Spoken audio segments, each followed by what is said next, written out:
Құдай Алланың құдіретіне таңғалмасқа шара жоқ. Сол кезде Орекеңнің үйінде отырған кезде бұл кісіге айтқан болатын, мен актерлік шеберлігіңіз керемет екен деп ше, мен сізді Алматыға алып кетейінші деп, қалжыңдап бір екі киноға түссеңізші деп, сосын құдағи, үлкен құдағи күлді, алсаңыз алып кете беріңіз деп ше. Сөйтіп арасында сәл қызғанды бірақ жазған. Сөйтіп ол бағана кіріп келе жатқанда айтып отыр ғой, үлкен құдаңызды алып кетемін деп жүріп, қызыңызды алып кеттіңіз ғой. Алла тағала сол ауызға салған екен, иә. Аллаға шүкір. Шынында нағашы ата әжелерінде көріп, анасын, әжесін көріп сөйлегеніне көріп, риза болып қатты қуанып отырмыз. Енді Асекеңмен де таныстық өткенде. Енді тағы да Мейрамбек айтып жатыр ғой, бәріңізді үлкен тойда көргіміз келеді деп. Иә, әр елдің салты басқа, иті қара қасқа дейді.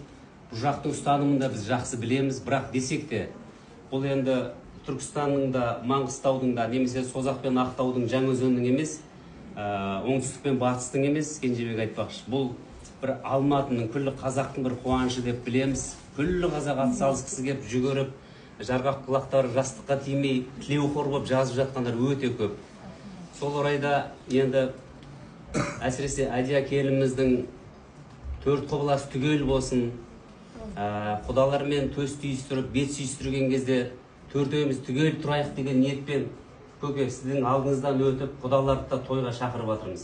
Беташар үйде өтіп кетеді оған дейін. Жаңа енді ұстанымдар бар ғой, салты бар, дәстүрі бар.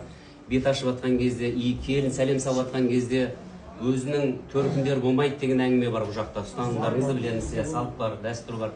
Бірақ сөге жамандамаңыздар. Біз алдарыңыздан өтейік, рұқсат сұрайық деп жатырмыз. Өйткені Мейрамбек айтпақшы, қазақтың бағына туған қаншама асыл тұлғалар бар, дос-жарандар бар, төрткүл дүниеден келіп жатқан достарымыз бар, Бұқарадан билікке дейінгі Қазақстанның түкпір-түкпірінде араласатын достарымыз бар. Қаршыға айтпақшы, Құдайға шүкір жүрегіміз барлығына кең, ашық.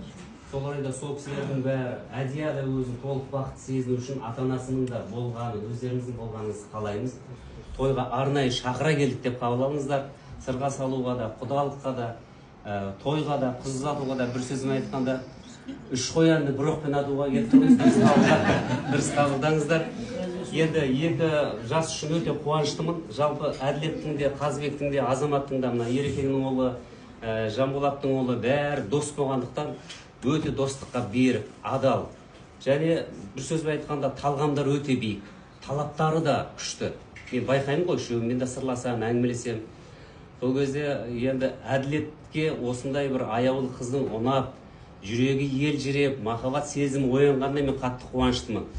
Әйтпесе енді барған жерімде жаңағы тақиялы періште ұқсап